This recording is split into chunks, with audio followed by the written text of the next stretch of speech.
한 주간의 삶도 주님의 은혜가 함께하는 정말로 복음 안에 사는 삶이 되시기를 축원합니다. 하나님께서 이스라엘을 얼마나 사랑하셨을까? 9장 10절입니다. 하나님은 이스라엘을 정말로 사랑하셨습니다. 그리고 그들을 통하여 하나님의 구원의 계획이 이루어지길 원했습니다. 그래서 그들을 선택하셨고 그들에게 하나님의 거룩한 은혜를 주셨죠. 하나님이 그들을 선택할 때의 하나님의 마음입니다. 9장 10절입니다. 옛적에 내가 이스라엘을 만나기를 광야에서 포도를 만난 같이 하였으며 너희 조상들을 보기를 무화과 나무에서 처음 맺힌 첫 열매를 봄같이 하였거늘 그들이 바알보올에 가서 부끄러운 우상에게 몸을 들임으로 저희가 사랑하는 우상같이 가증하여 졌도다. 아멘. 광야에서 포도를 만난 같이, 광야길을 가다가 포도를 만난다면 얼마나 좋을까요? 아무것도 없는 광야 속에서 한 포도나무를 만난다? 그것은 굉장히 은혜로운 기쁨의 시간이죠. 그 포도를 먹음을 통하여서 갈증도 해소할 수 있고요, 배고픔도 해소할 수 있습니다. 하나님께서 정말 어느 날 갑자기 한 10년, 20년 만에 친구를 만난다. 그 친구를 만났는데 와, 너 여기 있었어? 하면서 이 기쁨의 만남, 이것만큼 좋은 만남이 없죠. 하나님께서 이스라엘을 이렇게 많이 사랑하셨고 많이 애틋하게 그들을 만나 주었다는 사실입니다. 그런데 그들의 삶은 어떻습니까? 그들은요, 바알볼에게 가서 부끄러운 우상에게 몸을 들임으로 저희가 사랑하는 우상같이 가증하여 졌도다. 하나님은 그들을 귀하고 값지고 아름답게 만나 주셨음에도 불구하고 이들은요, 바알볼에 가서 부끄러운 우상에게 몸을 들였다는 겁니다. 이것을 좀 더 표현합니다. 10장 1절입니다. 10장 1절. 이스라엘은 열매 맺는 무성한 포도나무라. 그 열매가 많을수록 제단을 많게 하여 그 땅이 번영할수록 주상을 아름답게 하도다. 아멘. 하나님께서 그들을 애틋하게 사랑하셔서 그들에게 많은 복을 주셨죠. 복을 주시니까 어떻게 합니까? 이스라엘은 열매 맺는 무성한 포도나무라. 은혜이죠. 하나님을 믿는 주 예수를 믿음으로 고백하는 나라와 민족에게 하나님은 이 동일한 은혜를 주었습니다. 이스라엘은 열매 맺는 무성한 포도나무라. 그런데 이 무성한 포도나무, 하나님이 주시는 거룩한 은혜를 가지고 어떻게 합니까? 그 열매가 많을수록 제단을 많게 하며, 제단을 많게 했다는 것, 하나님께 더 많은 제사과 하나님께 많은 예배를 드렸다는 겁니까? 아니죠. 그 땅이 번영할수록 주상을 아름답게 하도다. 주상, 우상들을 만들었다는 사실이죠. 미국이 흥왕하였습니다. 그리고 그들은 좋은 대통령을 세웠다고 생각했습니다. 케네디 대통령을 세워가지고 젊은 피를 수혈받아서 정말로 멋지게 전 세계에 정말로 이 경찰 나라가 되어서 우리가 우방국가가 되어서 자유민주주의를 지키겠다 하면서 나아갔죠. 자유, 좋은 거죠. 그러나 그 자유가 때로는 방종이 됩니다. 많은 미션 스쿨에서 이제 기도하는 것을 멈춰버렸습니다. 많은 미션 스쿨, 이 청교도들이 미국 대륙으로 들어가면서 그들이 먼저 한 게 무엇인데요? 교회와 학교를 세웠습니다. 자신들의 삶의 안위보다는 교회를 세웠고 그 교회를 통하여서 이 땅이 하나님의 나라가 되기를 소망하였습니다. 그들은 기독교 국가는 아닙니다. 그러나 기독교의 정신이 살아있는 나라가 되었습니다. 그래서 그들은 전무후무한 기절 경험했습니다. 놀라운 경험이죠. 여러분, 다민족 국가가 한마음 한뜻 된다는 게 쉬운 일입니까? 어려운 일이죠. 자기 혈색에 의해서, 자기 종족에 의해서 다 이권이 달라요. 그러다 보니까 분열하게 딱 좋은 나라가 미국 아닙니까? 그럼에도 불구하고 이 미국이 한 힘을 가지고 나아갔습니다. 그들을 하나로 묶을 수 있었던 것은 기독교 정신이었습니다. 그래서 많은 교회들이 세워졌고요. 그리고 그 다음에 이루어진 건 무엇입니까? 학교를 세웠죠. 학교를 세우면서 정말로 그들에게 좋은 인재들이 나오기를 원했습니다.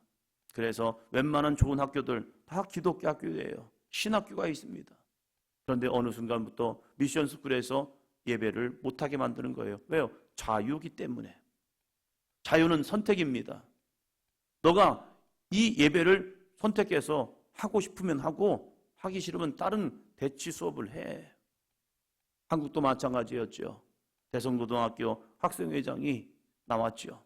그러면서 우리에게도 자유를 달라는 거예요. 왜 나는 기독교인이 아닌데 왜 체프를 해야 합니까?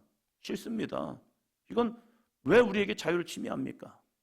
그러면 학교 입장에서는 이거였죠. 우리 학교의 목적은 기독교인 양성이 목적입니다. 그런데 이것을 누가 깨뜨렸습니까? 그것을 정부가 깨뜨린 거죠. 왜? 뺑뺑이라는 이유만으로. 그래서 이 아이들에게 뭘 줍니까? 자유를 줬어요. 그러면서 채플이 조금씩 사라지기 시작했습니다. 왜요? 자신의 선택의 권한을 주었기 때문이에요. 자유라는 것은 아름다운 겁니다. 그러나 그 자유가 잘못되면요, 그 자유는 방종으로 만들 수 있습니다. 한국 기독교 학교 가운데 채플이 사라진 학교들이 참 많이 생깁니다. 왜요? 선택이기 때문에요. 어느 순간부터 우리에게도 마찬가지죠. 하나님이 주시는 풍성한 은혜를 가지고 뭘 합니까? 이들이 한 것은요, 많은 제단을 쌓았는데 그것이 자신들만의 우상의 제단이라는 거예요. 어떤 사람은 명예를, 어떤 사람은 자기 자아를, 어떤 사람은 자기 가족의 우상을, 어떤 사람은 지식의 우상을, 어떤 사람은 학문의 우상을, 어떤 사람은 명예의 우상을, 그래서 더 좋은 대학, 더 좋은 환경, 더 좋은 여건을 만들기 위해서 무지 애쓰고 나아가죠. 이것을 호세아는 이렇게 표현합니다. 10장 2절입니다. 그들이 두 마음을 품었으니 이제 벌을 받을 것이라. 하나님이 그 제단을 쳐서 깨뜨리시며 그 주상을 허시리라. 두 마음을 품은 것, 이것이 우상 숭배라는 사실입니다. 두 마음에는요, 이 마음이 있습니다. 하나님께 예배하는 마음이요. 그런데 하나님은 우리에게 말씀하죠. 신명기 말씀을 통하여 너는 마음과 뜻과 힘을 다하여 내 하나님 여호와를 사랑하라. 마음과 뜻과 힘을 다하여 여호와를 사랑하는 것, 이것이 진정한 믿음의 삶이라는 거예요. 그런데 어느 순간부터 우리들의 마음속에 나누어지기 시작하는 겁니다. 내 아내도 사랑하고 다른 여인도 사랑하고, 그러면서 이런 말을 했죠. 사랑한 게 죄냐? 예, 그 사랑은 죄입니다. 두 마음을 품고 사랑하는 것, 사랑은 다 좋은 거라고 생각하지만 아니요, 잘못된 사랑은 죄악입니다. 돈을 사랑하는 것, 일만하게 뿌리가 되는 거죠. 사랑, 어떠한 존재를 사랑할 것이냐, 이게 관건이죠. 하나님을 사랑하는 것, 은혜입니다.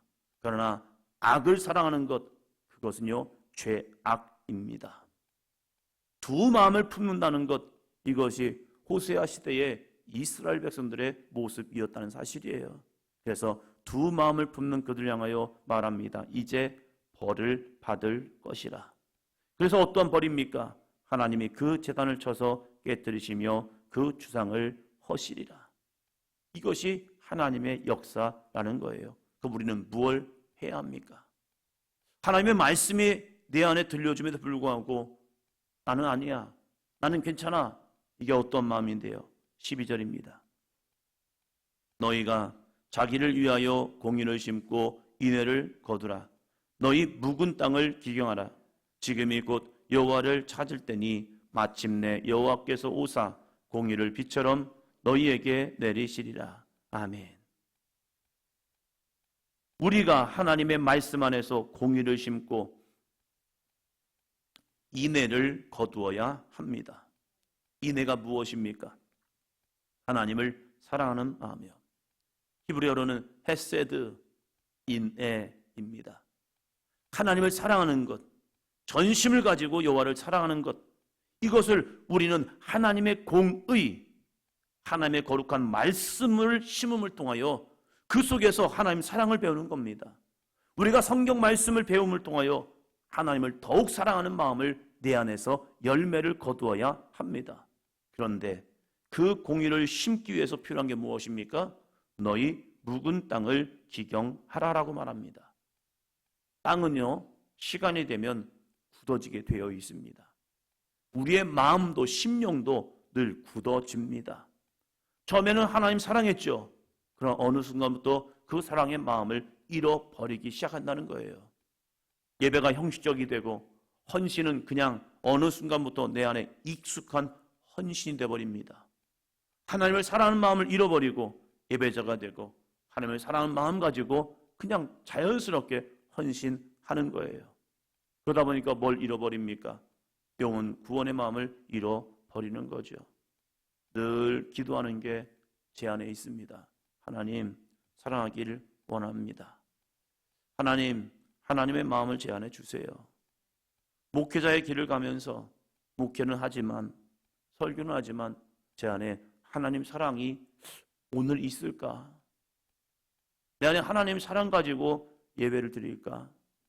그냥 무디게 드리는 예배도 있어요. 그냥 일이니까 하는 경우도 있다는 거예요. 그럴 때 내가 뭘까? 어느 순간부터 우리의 마음이 굳어져서 그냥 굳어진 마음 속에 말씀이 들어와도 그냥 말씀이 부러졌네. 비가 와도 비가 왔네. 그 마음을 적시지 못하는 거예요. 부드러운 흙은요, 작은 비에도요, 땅이 흡족히 싹 적셔져요. 그러나 굳어진 마음에는요, 많은 비가 와도 그냥 흘러갈 뿐이에요. 그래서 이 호세아는 말합니다. 너희 묵은 땅을 기경하라. 사도 바울은 이것을 다른 표현을 말할 때 나는 날마다 죽습니다. 내 심령, 내 마음, 그 마음 속에 내가 스스로 갈아엎지 아니하면 굳어져서 내 생각만이 옳다. 나만이 나 잘하고 있어 라는 잘못된 착각이요. 이스라엘 백성도 남유다 백성도 하나님께 제사 끊임없이 했습니다. 남유다는 예루살렘에서, 북이스라엘은 단과 베델에서 그들은 금송아지를 세워놓고 그들은 성전을 져놓고 예배를 드렸죠. 그런데 중요한 게 무엇입니까? 남유다도 북이스라엘도 하나님 사랑을 잃어버린 그저 형식적인 종교인이 되었다는 사실이에요. 오늘 이 시대에서 우리들은 목사님 나는 아니에요. 아니요. 우리의 마음에도 두 마음이 있을 때가 있다는 거예요. 그래서 예레미야를 통해서는 너희의 마음 가죽을 베라 라고 말씀하고 있지요. 하나님이 왜 이렇게 우리에게 막 지적하시고 책망하시느냐? 호세아 6장입니다. 호세아 6장 1절입니다. 보라, 우리가 여호와께로 돌아가자. 여호와께서 우리를 찌으셨으나 도로 낫게 하실 것이요 우리를 치었으나 싸매어 주실 것임이라. 이 말씀을 계속하는 이유는 여호와께로 돌아오라고요.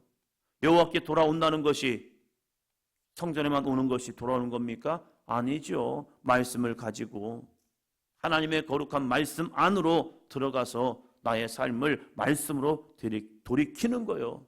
이것이 온전한 믿음이죠.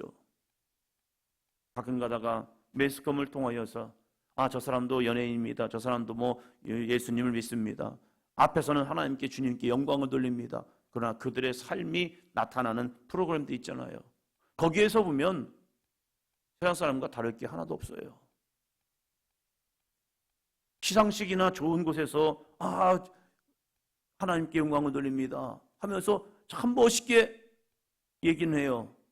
그러나 개인적인 삶이 쭉 비춰질 때 보면요, 예수 믿는가? 예수를 지금 믿고 있는가? 요즘 문화가 그런 것 같아요. 교회를 다니지만 술 한잔 할 수 있는 거죠. 교회 다니지만 와인 한 잔? 와인이 술입니까? 제가 한 목사님의 설교를 들으면서 은혜 받았습니다. 그 교회는 서울에서 청년들이 참 많습니다. 그분이 때로는 약간 이 자유주의 같은 생각이 있는데 그분이 청년들 데리고 이러한 말씀을 하셨대요. 많은 청년들 데리고 이렇게 말씀을 하시더라고요. 맥주는 술이다. 맥주는 술이다. 그 아이들은, 청년들은 에이, 맥주는 음료입니다. 아니, 맥주는 술이다. 맥주는 술이다. 청년들이 외치는 거예요. 무엇입니까? 세상에 술 취하지 말라는 얘기죠. 에이, 이것쯤이야. 이 정도야. 에이, 목사님 요즘 시대에 뭘. 아니, 술은 술인 거예요. 아닌 건 아닌 거예요. 하나님의 말씀은 하나님의 말씀인 거예요. 내가 스스로 그것을 재단해서 이 정도쯤이야? 그게 뭔데요? 사탄이 주는 유혹이죠. 선악과 아니야, 괜찮아. 그거 먹으면 너희 눈이 밝아졌어요. 그래서 자기의 벌거벗음을 보게 되었죠. 근데 그 벌거벗음을 보는 순간 그들은 더 큰 죄악 속에 빠졌다는 사실이에요. 스스로 이게 옳고 이게 그른 것으로 판단한 하나님의 자리에 서버리는 아담과 하와가 되어버리는 거죠. 오늘 우리의 신앙은 어떠냐 이거예요. 우리는 날마다 여호와께로 돌아가야 합니다. 하나님께 돌아가면 때로는 하나님이 우리를 치십니다. 찢으십니다. 그러나 찢는 것이 목적이 아니라 그 찢음을 통하여 뭘 합니까? 우리의 죄악을 끄집어내고 다시 도로 낫게 하십니다. 제 손목에는 상처 자국이 있습니다. 수술 자국이 있어요. 가끔 가다가 이 손목에 염증이 생겨가지고 혹이 나와요. 주사기로 뽑아도 이게 아니니까. 그런데 수술해보니까 그 힘줄 깊숙이까지 이 뿌리가 들어가 있던 거예요. 그러니까 손목에 염증할 때 통증이 있더라고요. 그것을 빼기 위해서는 다른 방법이 없더라고요. 살을 째고 찢어버리고 거기에서 꺼내니까 수술하면서 그 얘기가 다 들려요. 아우 깊이 있었다고. 그러면서 오래 잘 참으시네요. 그럼 참아야지 어떻게 하겠습니까? 아파도 버텨야죠. 그걸 빼내니까 그때는 통증이 또 없는 거예요. 그렇구나. 찢는 이유가 있더라고요. 힘들게 어렵게 마취해서 찢어버리는 이유가 그 속에 있는 더러움을, 문제를 끄집어내기 위해서입니다. 하나님의 찢으심은 사랑입니다. 우리를 온전케 하는 은혜입니다. 그 아픔이 온다 할지라도 그 찢음에 우리는 손을 내어놓아야 합니다. 찢으면 아플 텐데요? 안 돼요. 아니요. 찢어내야 합니다. 자녀들에게 믿음을 가르칠 때도 마찬가지입니다. 아이들에게 찢는 아픔이 부모에게 있어야 합니다. 자녀들이 믿음 생활 바르게 하지 못할 때에 찢어내야 합니다. 그들이 힘들어하는데요? 아파하는데요? 아니요. 찢어야죠. 때로는 어떻게 합니까? 치셔야 합니다. 치지 아니하면 그들이 돌이키지 않습니다. 그래서 하나님도 찢을 때가 있고요. 치실 때가 있습니다. 그리고 나서 도로 낫게 하고 싸매어 주십니다. 이것이 아버지의 사랑입니다. 한 강사가 강의할 때에 친구 같은 부모 좋지요. 그러나 친구가 되어서는 안 됩니다. 왜요? 아이들이 그래서 어른들을 봐도 인사를 안 한대요. 왜요? 친구 같으니까. 친구 같은 부모가 좋은 것 같지만 친구가 되면 안 된다는 사실이에요. 하나님도 마찬가지입니다. 우리가 하나님을 향한 믿음을 가지고 나아갈 때 우리가 하나님을 알아야 합니다. 3절이요. 그러므로 우리가 여호와를 알자. 힘써 여호와를 알자. 그의 나타나심은 새벽빛같이 어김없나니 비와 같이 땅을 적시는 늦은 비와 같이 우리에게 임하시리라 하니라. 아멘. 하나님을 알아야 하나님을 두려워할 줄 압니다. 하나님은 무서운 하나님입니다. 사랑만 많은 것이 아니라 하나님은 심판을 가지고 있는 분입니다. 구원도 가지고 있지만 심판도 가지고 있다는 거예요. 그래서 이스라엘 백성들에게 신명기를 통해서 복과 저주를 이야기합니다. 왜요?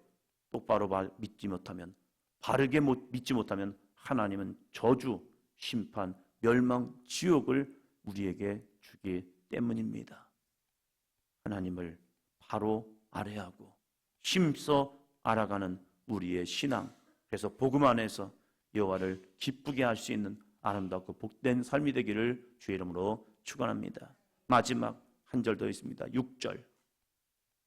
나는 인애를 원하고 제사를 원하지 아니하며 번제보다 하나님을 아는 것을 원하노라. 하나님을 아는 것을 원하노라. 기도합니다.